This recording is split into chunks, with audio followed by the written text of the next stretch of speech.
The political persecution that's happening to Donald Trump is unprecedented in our history in America.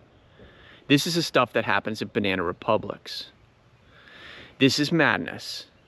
And people on the left need to recognize it as such. They really do. Because when the shoe is on the other foot, it could just come back and bite them. And then it becomes this vicious cycle. The judicial system is being used as a political weapon. Nobody wants that. Nobody wants to lose faith in the system. It's already been hammered away on badly in terms of like people's perception of it. Like, this is craziness now. It's straight up election interference when you hold that guy in court for what, 6 weeks, 8 hours a day, where he can't be out campaigning over this? Honestly. And yet they won't go after, I mean, name another president. Biden, Obama, Bush, Clinton. You could just go down the list. Surely they're all guilty of some crime or other. If you hunt enough, but they go after him because he's a threat to them. Make no mistake. Like, if this was happening on the other side and I saw this happening, I would call it out for what it is. I would. I feel I at least do my best to be as fair of a judge of these things as I can. And I would call out my own side if they were doing this. I'd be like, you know what, this is garbage. This is bull and you know it is. Let him run his campaign and fall back from him. Let off of the gas on this. That's how I'd be. But they're not like that. They're playing dirty. Biden could sit there and pardon the man if he wanted. He could.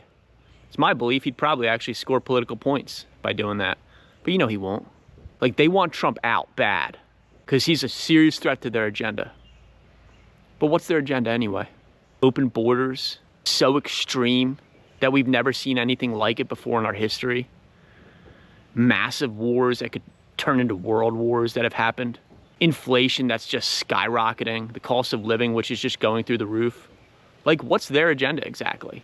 Oh, but we're the party that's like pro-abortion, they say. Almost as if to say we're trying to like force women to have like 10 babies apiece. Like, it's nonsense. They're never gonna just bail on abortion in this country. Like, it's so far from happening. That's so far from happening, it's like crazy.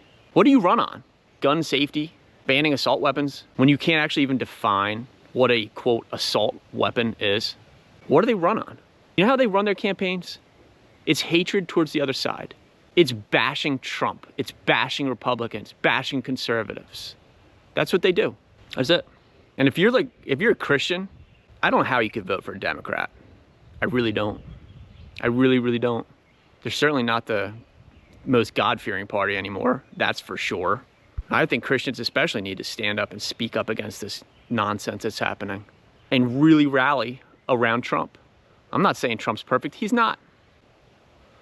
But to sit there and persecute this guy on this kind of level, it's embarrassing on the world stage because they know what's up.